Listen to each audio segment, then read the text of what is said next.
Number 3, my last pop culture reference. I wanted to discuss Emily Ratajkowski's new essay for The Cut, Sex as a Single Mom. Mom, I say mom, but it's written as mom is the name of her article, so I can't read it that way. Anyways, I absolutely love Emily's writing. I think she's incredibly smart, and she paints a really great picture as life as a millennial, especially living in New York City and as a woman. I was obsessed with her book, My Body, and I was really excited to read something for her because she hasn't really written anything in quite a while, especially post her divorce. And the article covers her dating life, post-divorce, and motherhood, and navigating being a single mom. But what I found to be a very vulnerable perspective to share is that prior to her divorce, she'd only slept with 8 people, 4 of whom were live-in boyfriends. She said she'd never really had sex with anyone she wasn't sure she would fall in love with. She had this idea that she wanted to be seen as precious, this thought that boys didn't treat girls they thought of as sluts tenderly, and boys didn't fall in love with these types of girls, and they weren't the ones they wanted to raise a baby with. So she very much tried to play the persona of the good girl, the maiden. She thought that keeping her body count low was insurance that no one would ever cheat on her, and she'd be loved, safe, and happy.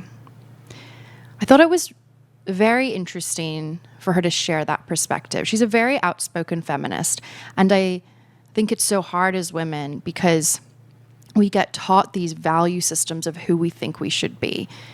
And I'm not surprised she's adopted this pattern because I think there's kind of 2 patterns you can adopt, especially at a younger age. And there's one of this maiden, the virgin. Men will love me more if I'm more pure. And then the other path, which is probably more the path I took, where I kind of thought of it as, well, why can guys sleep around and be high-fived, but women can't? And I always used to think of Samantha in Sex and the City, because I think Carrie was more of this virgin maiden. Actually, sorry, Charlotte was, duh. And then Samantha was promiscuous, the quote-unquote slut.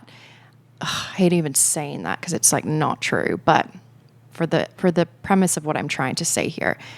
And I felt like in my 20s, and even, starting at 18, for me, my form of control was to do the exact opposite. Is that if boys can sleep with whoever they want, I can do that too.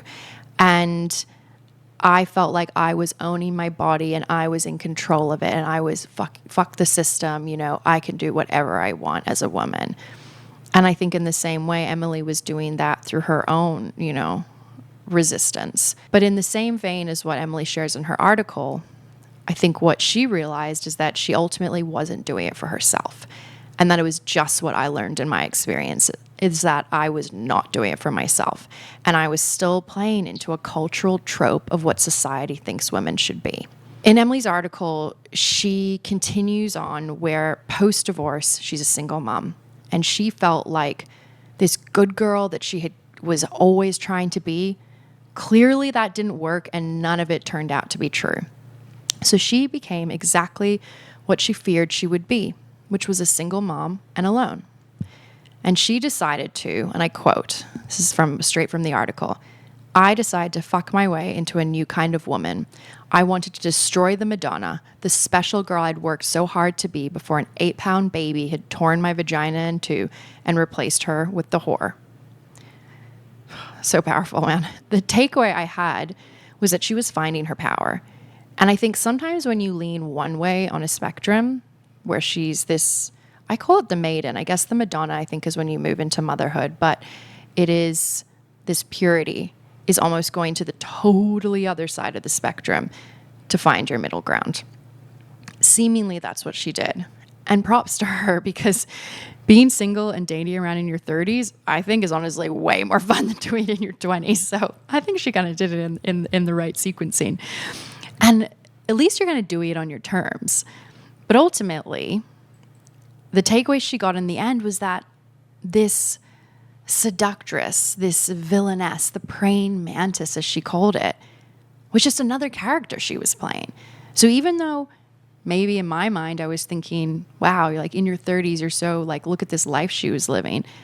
ultimately she was realizing, fuck, I'm just playing another role. And all of it was masking her own desires. What do I really want? And I just think, fuck, I read this, I can just relate to it so hard.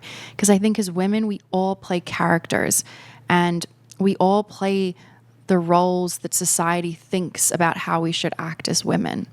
And it's really, really hard to find out what is truly, authentically you when you've been sold so many different versions of how a woman should be. And I love that Emily uncovers these things and talks about them. I think she does an incredibly good job at writing about pretty deep themes in a very succinct way. And ultimately, you don't leave the article with her having the answers as to who she is and what her desires are. Seemingly, she's still figuring that out.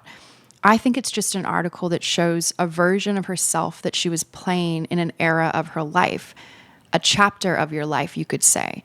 Just like we spoke about last week, this was just a version of her that has now become part of her. And I get the feeling that this woman who is the same age as me is kind of going through a similar thing that I'm going through, where she's trying to figure out who she is, just like so many of us in our 30s, and untangling what we do for ourselves compared for what we do because we've been fed these ideologies and values from this society we live in. So honestly, I really encourage anyone to read it. It is not a long essay at all, but it's incredibly impactful. And I really feel like most women in their 30s will read this and resonate with it because I think we all grew up in a very hyper-sexualized depiction of women, whilst still, as Emily said, portraying the good girl virgin, the one that you have to be with. And how fucking confusing is that? No wonder why we either pick one end or the other end of the spectrum. And it's really hard to figure out what you're doing for yourself. I've had to untangle this so much, looking back on my years of being single, in what I did because I wanted to do it or what I did because I was living this version that I thought was so empowered, when in reality, I was just cripplingly alone and sad. And I just didn't know how to ask for love because I think I probably didn't think I was lovable. And I find that women, we have this murkiness we have to work through because of how much shit is put on us from pop culture and societal expectations to really get to the core of who we are. And I love women who are asking these same questions.